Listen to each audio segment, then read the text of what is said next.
الحمد لله وكفى والصلاة والسلام على عباده الذين اصطفى خصوصا على رسوله وخاتم النبيين محمد الأمين وعلى آله وأصحابه أجمعين. أما بعد فأعوذ بالله من الشيطان الرجيم. بسم الله الرحمن الرحيم. وما خلقت الجن والإنس إلا ليعبدون. وقال الله تبارك وتعالى: يا أيها الناس اعبدوا ربكم الذي خلقكم والذين من قبلكم لعلكم تتقون. صدق الله العظيم. رب اشرح لي صدري ويسر لي امري واحلل عقدة من لساني يفقهوا قولي. اللهم ارنا الحق حقا وارزقنا اتباعه وارنا الباطل باطلا وارزقنا اجتنابه. اللهم وفقنا لما تحب وترضى من القول والفعل والنية. رب زدني علما. آمين يا رب العالمين. اللہ تعالیٰ کی توفیق و تعیین سے گزشتہ جمعۃ المبارک میں ہم نے ایک موضوع اس کا انتخاب کیا تھا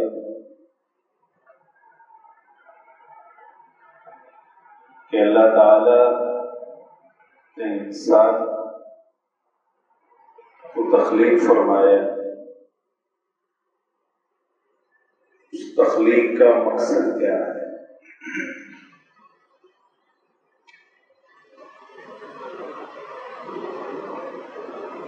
کچھ گزارشات اس حوالے سے گزشتہ جمعہ میں ہوئی تھی.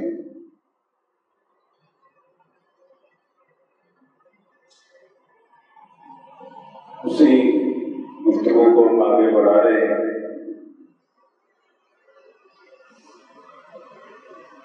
جو گزشتہ جمعے میں اس کا خلاصہ یہ ہے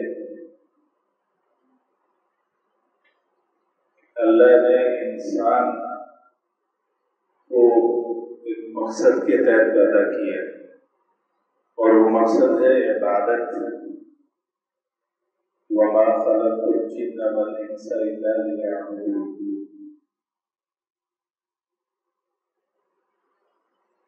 یہ عبادت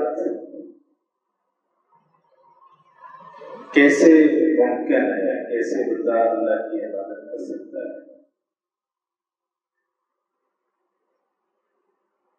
اس کے لیے کچھ ابتدائی بات کی تھی کہ بندے کا اور اللہ کا آپ اور خالق جو اس کا پیدا کرنے والا ہے، ان دونوں کا تعلق، اس تعلق کو سمجھنے کی ضرورت ہے. اور انسان اپنی حقیقت کو بھی پہلے پہچانے میں ہوں کیا. میرے خالق نے مجھے پیدا کیا ہے، عبادت کے لیے پیدا کیا ہے. یہ میں عبادت تبھی ہی بجا لا سکتا ہوں، اپنا مقصد تخلیق تبھی ہی پورا کر سکتا ہوں کہ میں سب سے پہلے اپنی حقیقت کا ادراک کروں. اور دوسری بات یہ ہے کہ میں اپنے خالق کا بھی ادراک، یعنی اس معنی میں اس کی معرفت حاصل کروں. میرا خالق ہے کون اور اس کی کیا اوصاف ہے، کیا صفات ہے. تو خالق کی معرفت اور اپنی معرفت، جب یہ دونوں معرفتیں حاصل ہوں گی تو اس کے نتیجے میں پھر عبادت جو مقصد تخلیق ہے وہ پورا کرنا آسان ہو جاتا ہے.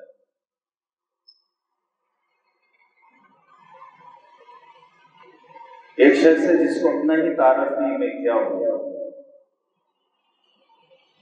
یا اسے اپنے رب کی ہی معرفت نہیں ہے، تو وہ اپنا مقصد تخلیق بھی پورا نہیں کر پاتا۔ حضرت علی رضی اللہ تعالیٰ عنہ کی منصوب ایک قول ہے کہ من عرف نفسہ فقد عرف اللہ، جس نے اپنے نفس کو پہچانا، اپنے نفس کی معرفت حاصل کری، وہی ہے جو اپنے رب کی بھی معرفت حاصل کر سکتا ہے۔ تو پہلے انسان اپنے وجود پر غور کرے، اپنی ذات پر غور کرے۔ اللہ نے انسان کو عقل و شعور دی ہے، یہ اللہ کی ایک نعمت ہے۔ اس عقل کو اس ذریعے سے غور و فکر کرے اور غور و فکر کر کے اپنی حقیقت پہلے سمجھے، میں ہوں کیا، میری حیثیت کیا ہے، میری حقیقت کیا ہے۔ دیکھیے انسان آج انسانوں کی کثیر تعداد اپنے آپ کو محض ایک گوشت کا بنا ہوا انسان سمجھتے ہیں۔ ایک ظاہری وجود ہے، جسم ہے، اس کی کچھ تقاضے ہیں، کچھ ضروریات ہیں، کچھ خواہشات ہیں۔ بس اسی حد تک انسان اپنی معرفت حاصل کر رہا ہے، اکثریت کثیر تعداد انسان۔ اس سے آگے کہ انسان کیا صرف میں ایک گوشت کا بنا ہوا ایک انسان ہی ہوں، یا اس سے بڑھ کر میرے اندر کوئی اور بھی حقیقت ہے، اور یہ معرفت نہ ہونے کی وجہ سے انسان کی ایک کثیر تعداد وہ بالکل جانوروں کی سطح پر زندگی گزار رہی ہے۔ وہ اس حیوانی وجود کا تو خیال رکھ رہے ہیں، بیمار ہو جائے اس کو ڈاکٹر کے پاس بھی جاتے ہیں، دعا کا اہتمام بھی کرتے ہیں، اور اسی طرح اس کی جتنی بھی ضروریات ہیں، اس کی جتنی خواہشات ہیں، وہ ساری بھی پوری کرنے کی کوشش کرتے ہیں۔ جو اینیمل انسٹنکٹس ہیں، یعنی جبلی تقاضے ہیں، بھوک لگتی ہے، نفس کا ایک تقاضا ہے، شہوت کا تقاضا ہے، پھر اس کو سہولیات چاہیے، یہ ساری ضروریات تو اس کی پوری ہو رہی ہے، اس کی خیال بھی رکھا جا رہا ہے، اور ایک کثیر انسانوں کی جو تعداد ہے وہ اسی کو اصل سمجھ رہے ہیں، اور اسی کے لیے وہ سرگرداں ہیں، محنت کر رہے ہیں، کوشش کر رہے ہیں۔ اس سے آگے بڑھ کر انسان اپنی حقیقت کی، میں صرف گوشت کا ایک بنا ہوا انسان ہی نہیں ہوں، بلکہ مجھے جو شرف انسانیت اللہ نے عطا فرمایا اس کی وجہ صرف یہ جس خاکی وجود نہیں ہے، بلکہ اسی وجود کے اندر ایک اور وجود ہے، اسی وجود کے اندر ایک اور وجود ہے جس کو روحانی وجود کہا جاتا ہے۔ اصل میں انسان کو انسان بنانے والی شے، یہ انسان کو اشرف المخلوق بنانے والی شے وہ روح انسانی ہے۔ آدم علیہ السلام کی تخلیق کا ذکر قرآن حکیم میں کئی مقامات پر آتا ہے، سورہ بقرہ میں بھی ہے، سورہ بنی اسرائیل میں بھی ہے، سورہ الکہف میں بھی ہے، اسی طرح سورہ طٰہٰ میں بھی ہے، سورہ صاد میں بھی ہے، سورہ حجر میں بھی ہے۔ تو آدم علیہ السلام کو اللہ نے جب تخلیق فرمایا تو مٹی سے تخلیق ہوئی آدم علیہ السلام، اور جب آدم علیہ السلام کے اس جسم خاکی کو بنا لیا، اس کی نو پلک درست کر لی، پھر جب سجدہ کرنے کا حکم دیا گیا فرشتوں کو، اس میں یہ بات ذکر ہے، خود اللہ تعالیٰ ذکر فرما رہے ہیں، فَإِذَا نَفَخْتُ فِيهِ مِن رُّوحِي فَقَعُوا لَهُ سَاجِدِينَ، کہ جب میں آدم علیہ السلام کو بنا لوں، ان کی نو پلک سوار لوں اور اپنی روح میں سے ان کے اندر پھونک دوں، پھر اس کے آگے سجدہ کروں۔ تو صرف خاکی وجود کو سجدہ نہیں کروایا گیا، بلکہ اس انسان کے اندر ایک روحانی وجود ہے، وہ اس دنیا کی شے ہی نہیں ہے، اس عالم خلق کی شے ہی نہیں ہے، اس انسان کو انسان بنانے والی، اشرف المخلوق بنانے والی وہ روح انسانی اور روحانی وجود، اس حقیقت کو اگر ہم سمجھ لیں تو ہمیں اپنی معرفت حاصل ہوگی، صحیح معنوں میں ہم اپنی حقیقت کو پہچانیں گے۔ دیکھیے یہ وجود کس سے بنا ہے؟ مٹی سے بنا ہے۔ اس کی ساری ضروریات کہاں سے پوری ہو رہی ہے؟ آپ جو اعزراز وغیرہ پیدا ہوتی ہے کہاں سے ہوتی ہے؟ اسی مٹی سے۔ پانی بھی اسی مٹی کی شے ہے، یعنی اس کا، اس وجود کا، اس جسم انسانی کا محلان، رجحان وہ بھی اسی مٹی کی طرف، اسی دنیا کی طرف۔ یہاں کی سہولیات، یہاں کی آسائش، دنیا کی محبت، یہ چیز مل جائے، وہ خواہش پوری ہو جائے، سارے میلانات، رجحانات بھی اسی کی طرف ہے، اس لیے کہ یہ بنا ہی اسی مٹی سے، اور اس کے میلانات بھی اسی طرف، رجحانات بھی اسی طرف۔ لیکن جو روح انسانی ہے، جو انسان کے اندر اصل وہ جو اللہ کی طرف سے ایک خاص نور پھونکا گیا ہے، وہ ایک مکمل وہ بھی وجود رکھتا ہے، اور جس طرح اس جسم کے تقاضے ہیں، اس کی ضرورتیں ہیں، اسی طرح اس روحانی وجود جو انسان کے اندر ہے اس کے بھی تقاضے، اس کی بھی ضروریات ہیں۔ اور روح اس عالم امر خلق کی شے نہیں ہے، وہ عالم امر سے آئی ہے۔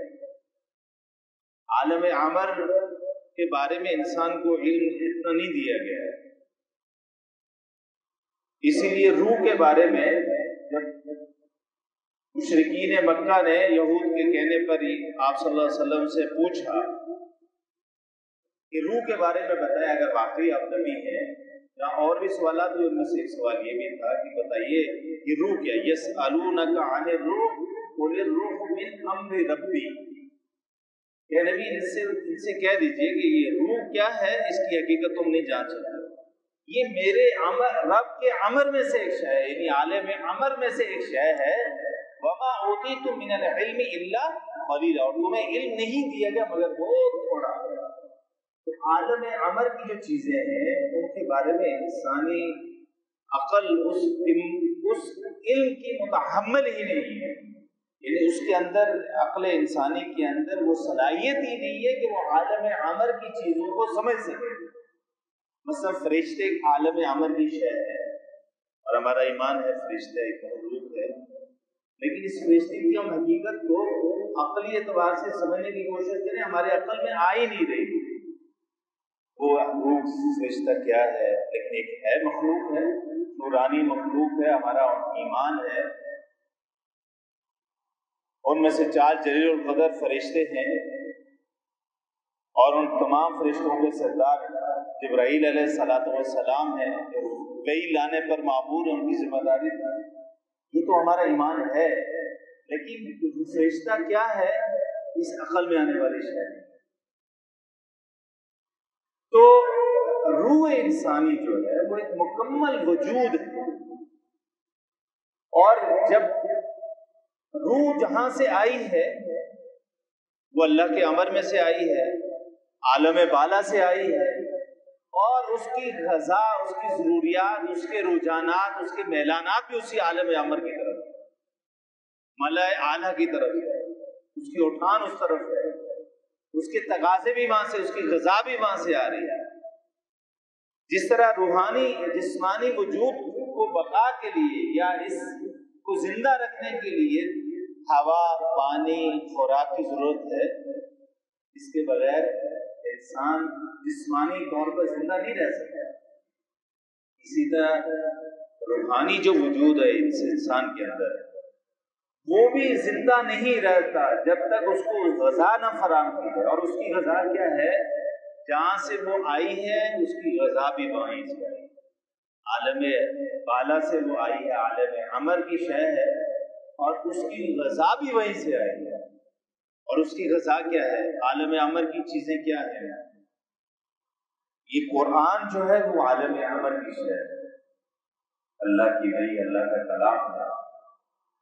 اسی طرح نبی مکرم صلی اللہ علیہ وسلم کے اقوال، ارشادات، آپ کا عمل، آپ کا طریقہ، آپ کی سنتیں، یہ سارے اسی عالم بالا کی چیزیں ہیں۔ اللہ نے بتایا آپ صلی اللہ علیہ وسلم کو بازریہ وحی جبرائیل علیہ السلام کے واسطے سے کہ یوں عمل کرو، یوں نماز پڑھنی ہے، یہاں کیسے اٹھنا ہے، کیسے جاگنا ہے، کیسے کاروبار زندگی کرنا ہے، یعنی زندگی کے ہر گوشے میں نبی مکرم صلی اللہ علیہ وسلم کو رہنمائی دی گئی وحی کی ذریعے سے۔ وما ينطق عن الهوى ان هو الا وحی یوحی، آپ صلی اللہ علیہ وسلم زبان سے کوئی چیز نہیں بولتے، کلام نہیں فرماتے، مگر وہی جو اللہ کی طرف سے وحی کی جاتی ہے۔ اسی طرح آپ صلی اللہ علیہ وسلم کے جس طرح قول وہ وحی کی روشنی میں ہے، آپ کا عمل بھی اسی وحی کی روشنی میں ہے۔ تو اس روح کی غذا وہ عالم امر کی چیز ہے، اور چونکہ روح کا جو مسکن ہے، اس کا گھر کہاں پر ہے، کہاں ہوتی ہے، روانی وجود تو ہمیں نظر آ رہا ہے، جسم گوشت کا بنا ہوا ہے، اس کے ہاتھ ہیں، اس کے پاؤں ہیں، اس کی آنکھیں ہیں، اس کا دل ہے، لیکن روحانی وجود وہ چونکہ غیر مرئی چیز ہے، یعنی نظر اس کو دیکھا نہیں جا سکتا، لیکن ایک بڑی حقیقت ہے، اس وجود کا مسکن، یعنی اس کا گھر، اس کی جگہ کہاں ہے، ہمارے وجود کے اندر تو ہے، کہاں ہے وہ؟ اس کا مسکن جو ہے یہ قلب ہے، یہ دل ہے، اس دل کے اندر وہ وہی ہے، وہ روح ہے، اور یہی وجہ ہے کہ نبی مکرم صلی اللہ علیہ وسلم پر جو وحی نازل ہوتی تھی، اس وحی کو رسیو کرنے والا جو چیز تھی وہ نبی مکرم صلی اللہ علیہ وسلم کی وہی روح تھی۔ اسی لیے وحی کا جب ذکر ہوتا ہے کہ قرآن حکیم میں سورہ غالباً صف قصص میں ذکر ہوتا ہے کہ نزل بہ روح الامین، اس قرآن کو لے کر کون نازل ہے؟ روح الامین، جبرائیل علیہ السلام، علی قلبک، اے نبی صلی اللہ علیہ وسلم آپ کے قلب مبارک۔ تو جیسے کسی کا بڑا پیارا شعر ہے، نغمہ وہی ہے نغمہ جس سے روح سنے اور روح سنائے، یعنی وحی جو ہے وہ اللہ کا کلام ہے، اور اس کو سنانے والے کون ہیں؟ روح۔ جبرائیل علیہ السلام کا بھی ایک نام علم ہی ہے کہ ان کا ایک نام جو ہے وہ روح القدس ہے، جبرائیل علیہ السلام کا ایک نام روح القدس ہے۔ تو نغمہ وہی ہے، نغمہ جس سے روح سنے اور روح سنائے، اس وحی کو لے کے آنے والے روح القدس، اور اس کو رسیو کرنے والی وہ روح محمدی اعلیٰ صاحب الصلاۃ والسلام۔ تو روح کا مسکن یہ دل ہے، اور اسی لیے بعض اوقات آپ نے دیکھا ہوگا جب کوئی شخص گناہ کرتا ہے اور گناہ میں لت پت ہو جاتا ہے، تو ایک موقع یہ آتا ہے کہ اس کو نیکی بدی کا شعور ہی نہیں رہتا، گناہ کو گناہ ہی نہیں سمجھتا، یعنی خیر اور شر کی تمیز ہی اس کے اندر سے بیٹھ جاتی ہے۔ تو پھر ایسے موقع پر ایسے شخص کے لیے کہا جاتا ہے یہ بندہ کس کی بات کر رہے ہو، یہ تو بندہ ایسا ہے کہ اس کا ضمیر ہی مردہ ہو گیا، کہا جاتا ہے، جملہ کہا جاتا ہے کہ یہ ضمیر ہی اس کا مردہ ہو گیا، مطلب یہ کہ اس کا دل ہی مردہ ہو گیا۔ تو اس روح کا جو مسکن گھر ہے وہ دل ہے، اور اس روح کی اپنی آنکھیں ہیں، اس کے اپنے کان ہیں، اس کے اندر ایک اپنی تفقع کی صلاحیت ہے، اس کے اندر خیر اور شر کی تمیز اللہ نے رکھی ہے۔ انسان کے اندر یہ معرفت رکھی ہے نا اللہ نے، انسان کو معلوم ہے کچھ چیزیں بنیادی وہ چیزیں ہیں، اخلاقی چیزیں ایسی ہے جس کی معرفت اللہ نے پہلے سے اس انسان کے اندر رکھی ہوئی ہے، اور انسان اپنے دل سے پوچھ لیتا ہے کہ یہ بات صحیح ہے یا غلط ہے، اور دل اس کو فتویٰ بھی دے دیتا ہے۔ مثلاً جھوٹ بولنا ہر شخص کے نزدیک یہ اچھی بات نہیں، بری عادت ہے، بری بات ہے، کوئی اس کو گناہ کہے یا کوئی اس کو کہے کہ بری عادت ہے، لیکن یہ معرفت ہے نا اندر وجود ہے، کس کے اندر ہے؟ اس حیوانی وجود کے اندر، اس کی روح کے اندر ہے، اس کے اندر معرفت موجود ہے، نیکی کی معرفت موجود ہے۔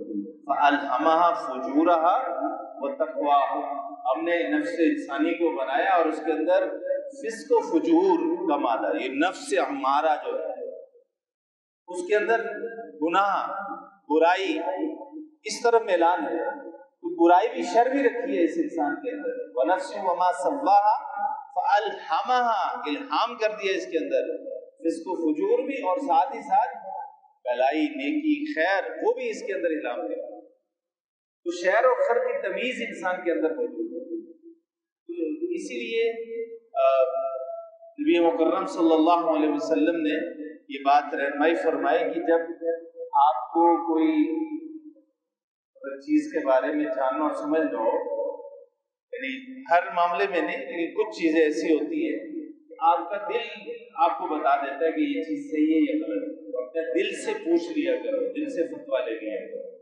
آپ کا سب سے بڑا یہ آپ کا دل، قلب ہے، لیکن یہ قلب وہ جن کو قلب سلیم اللہ نے عطا کیا ہے، ورنہ یہ کہ جو بندہ گناہ کرتا ہو اور اس کو معلوم ہی نہیں کہ اللہ شریعت کے احکامات کیا ہے، اس سے غافل ہو، وہ خواہشات نفس کی پیروی کر کے زندگی گزار رہا ہو، ظاہری بات ہے اس کا جو دل ہوگا وہ قلب سلیم تو نہیں ہوگا۔ اس لیے کہ نبی مکرم صلی اللہ علیہ وسلم نے یہ بات فرمائی نا کہ جب انسان گناہ کرتا ہے تو کیا ہوتا ہے؟ جب انسان گناہ کرتا ہے تو اس کے دل میں ایک سیاہ دبا لگ جاتا ہے، اور جب گناہ کرتا رہتا ہے تو وہ جو نقطہ ہے، سیاہ نقطہ جو قلب میں لگتا ہے، وہ بڑھتا رہتا ہے، بڑھتے بڑھتے یہاں تک کہ پورا دل سیاہ ہو جاتا ہے۔ اور پھر یہ آیت بھی آپ صلی اللہ علیہ وسلم نے متصفین کی بل ران علی قلوبہم ما کانوا یکسبون، ان کے دل زنگ آلود ہو گئے ہیں بسبب ان کے برے اعمال کی کمائی کی وجہ سے، گناہوں کی وجہ سے ان کے دل جو ہے وہ سیاہ ہو گئے، زنگ آلود ہو گئے۔ تو یہ جو روح انسانی، یہ میں نے عرض کیا کہ ایک مکمل وجود، اس کی آنکھیں ہیں، حق کو دیکھنے کی آنکھیں، اس کے اندر حق کو سننے کی صلاحیت بھی ہے، حق کو پہچاننے کی صلاحیت بھی ہے، تفقع کی صلاحیت بھی ہے۔ اور جب انسان اس روح سے غافل ہو کر، بالکل حیوانی سطح پر زندگی گزار رہا ہے، صرف اپنے اس نفس، اپنے اس جسم، اس کے تقاضے، اس کی ضروریات، اس کی خواہشات، اسی کو اپنی زندگی کا مقصد بنا لیتا ہے اور روح سے غافل ہو جاتا ہے، یہ علامت جو قرآن بتاتا ہے یہ ایک مسلمان کی نہیں ہو سکتی، یہ علامت کس کی ہے؟ یہ کافروں کی علامت ہے۔ جیسے قرآن حکیم سورہ اعراف میں یہ مضمون آتا ہے، اللہ تعالیٰ ارشاد فرماتے ہیں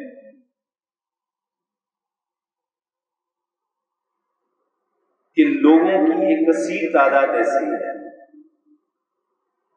لوگوں کی ایک کثیر تعداد جو اللہ تعالیٰ فرماتے ہیں کہ وَلَقَدْ ذَرَأْنَا لِجَهَنَّمَ كَثِيرًا مِنَ الْجِنِّ وَالْإِنسِ، ایک کثیر تعداد جنات اور انسانوں کی اللہ تعالیٰ فرماتے ہیں کہ ہم نے زمین میں پھیلا دیا ہوں۔